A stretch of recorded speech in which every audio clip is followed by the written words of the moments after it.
warrior pose, warrior 2 to be specific. Virabhdrasana, proud warrior, warrior pose, as it's often called, is a very common pose used in Hatha Yoga. The pose itself, just like all the other poses, the foundation comes from the feet, builds up through the rest of the body.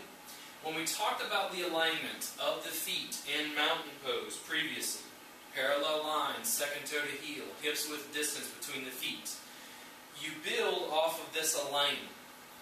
What it means is that from here, if you went from Tadasana, mountain pose, into warrior 2, one foot is going to step out. This foot, the parallel line from second toe to heel, if you follow this line straight back, it will hit the heel of the opposite foot. So, the foot that is out in front is at 90 degrees. The foot in the back is at 45, like this. But you went from mountain pose, parallel lines, to stepping this foot forward and turning the foot out. We'll go over this again from another angle. But from here, if you're holding mountain pose, I'm going to step out on the opposite foot. This guy will turn. This guy will come forward. So, there's a parallel line from the front foot, second toe to heel. If you followed that line straight back, it would hit the heel of the other leg. The distance between the legs is variable. I will demonstrate from here.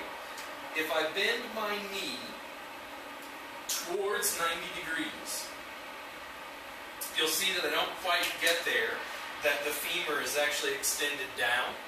For me, I would step my feet further apart, holding that alignment from the second toe to the heel, all the way following back through the other heel.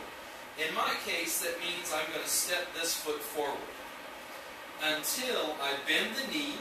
The knee is always right above the ankle. If I cannot hold this, if I do this and find that this is too much strain, too much work, I can always back out like this. It's safe to have the ankle out in front of the knee. What you do not want is to have the knee out in front of the ankle. I don't want to see it. I don't want to see it in my yoga classes, and I don't teach it to students. I think it's unsafe for the knees. The most you want to have bent with all of the body weight on it is 90 degrees. The knee is right above the ankle. You have a parallel line from the second toe to the heel that's then extending back and hitting the heel of the other foot. This foot is at 90 degrees. This foot is at 45 degrees. And from there, you can increase the distance, you can lessen the distance between the feet. The wider the feet go, the more difficult the pose will be. The more work you're going to get through the quadricep on this leg. From here, the pose starts at the feet. You can lift your toes. You can engage the arches. You can spread the toes out and have them come back down. You're then working this leg. Knee is above the ankle. The hips are rolling open.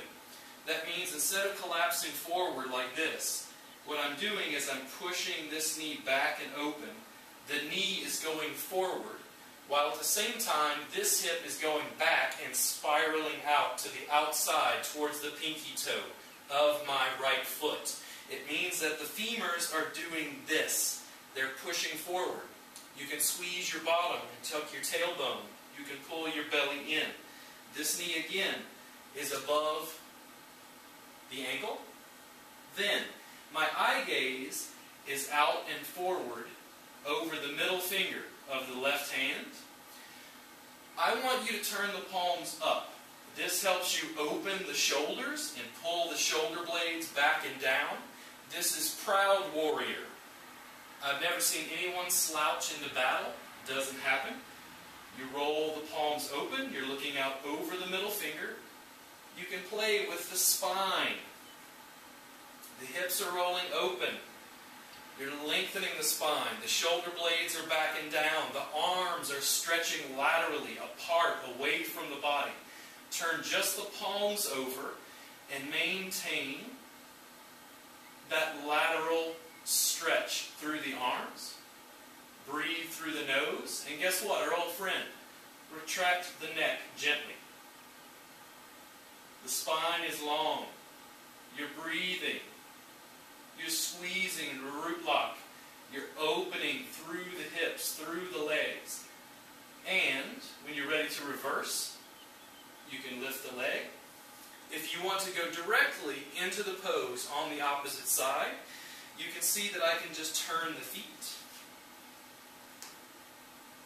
Again, parallel line, second toe to heel. The back foot out at 45 degrees. I can lift the toes to engage the arches. I can spread the toes and have them down. 90 degrees, the knee just above the ankle. The arms stretching apart. You're looking out over the middle finger. Turn the palms up. The shoulders are open and back. Squeeze the bottom. Open the hips. Squeeze the belly in. Spine is long. Tuck the chin. The arms are stretching apart. The shoulders are backing down. You can play with the arms. There's no harm or danger here. But ideally, they are backing down. You're opening through the hips. You're stretching the arms laterally. You're looking out over the middle finger. And you continue to breathe through the nose.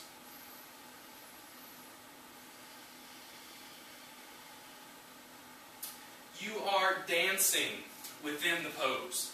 You are moving, you are breathing. When you look at pictures of people in yoga poses, they look static. It's not the case. Yoga, physical yoga, hatha yoga, is a constant dance within the pose. Some muscles are contracting. They're being made stronger. Quadriceps. You're using your diaphragm, you're breathing. Some muscles are stretching and opening. You're opening the shoulder blades. All sorts of things are going on in individual poses. That, again, is Warrior 2, or Virabhdrasana 2. We'll go over the other poses in the Warrior Pose series on a later video on RobertGardnerWellness.com.